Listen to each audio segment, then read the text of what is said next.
sederhana yang kayak udah gak sabar juga ini ya. Iya. Bagaimana Ibu melihat ini karena sekolah ini kan salah satu tugasnya membentuk karakter anak-anak. Bagaimana Ibu melihat ini sekolah zaman sekarang nih Bu? Masih banyak bullying gak sih Bu? Fokusnya kemana nih? Ya.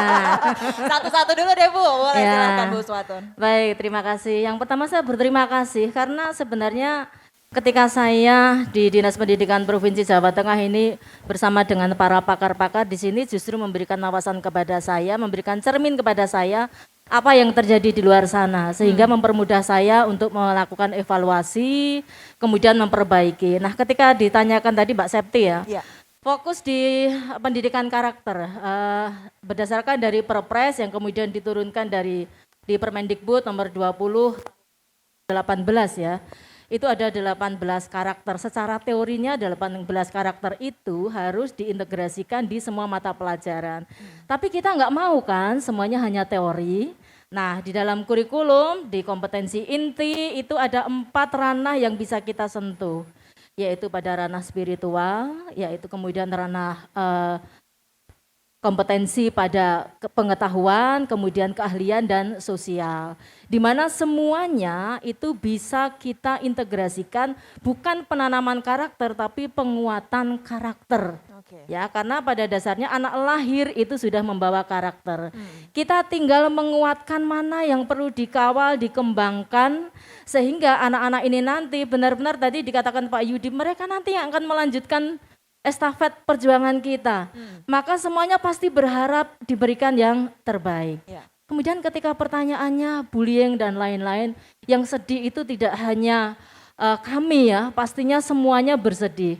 Maka kami juga bergandengan tangan dengan OPD lain melalui kegiatan-kegiatan misalnya tadi ojo kawin bocah. Nah, bagaimana agar bocah itu tidak kawin? Salah satunya adalah di satuan pendidikan itu benar-benar kita kuatkan pendidikan karakter sehingga saat mereka lulus nanti itu siap secara mentalnya itu sudah siap. Karakter problem solving itu harus ada, itu karakter. Karakter itu tidak harus sesuatu yang memungut sampah kalau melihat sampah, tidak. Justru kepada misalnya tidak ada orang pun dia sudah, wah saya malu dengan diri saya sendiri, saya tidak jujur. Wah saya malu kalau datang terlambat. Wah saya malu kalau mengatakan pada teman saya seperti ini. Maka garis besarnya seperti ini Mbak ya. Contoh sederhana, mulailah dengan menggunakan kata-kata yang baik. Saling menghargai dengan teman-temannya, menggunakan kata-kata yang baik, sapaan yang baik, salah satunya misalnya melalui mulak, muatan lokal. Bagaimana kita kembali menggali budaya-budaya, tradisi, bahasa Jawa, itu sebagai salah satu yang bisa kita gunakan untuk penguatan pendidikan karakter anak melalui budaya kita. Saya kira itu Bapak ya. Baik, dimulai dari hal sederhana, kata-kata yang baik ya Ibu ya. Santun. Yang terucap.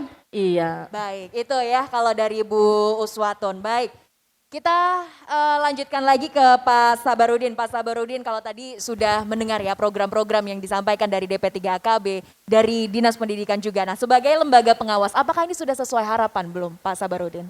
Baik, jadi kalau kita memperhatikan untuk penguatan karakter ini sudah kita memperhatikan bahwa sebenarnya pemangku utama pendidikan ini adalah orang tua, baru kemudian satuan pendidikan, lalu kemudian pemerintah maupun juga lingkungan.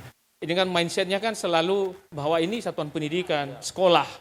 Nah ini yang harus menjadi perhatian kita bersama bahwa ada sesuatu hal yang sebenarnya belum clear begitu ya, bahwa seakan-akan diserahkan semua kepada sekolah. Nah padahal di dalam menjalankan terkait mengenai pendidikan karakter ini, ya ini tugas bersama. Kita berkolaborasi dalam hal untuk bagaimana anak-anak benar-benar memiliki karakter yang berkualitas. Nah, tentu tadi sudah disinggung oleh Pak Yudi juga Bu Kadis tadi bahwa ini 1+1 sama dengan 2. Ini buka di yang mana Pak?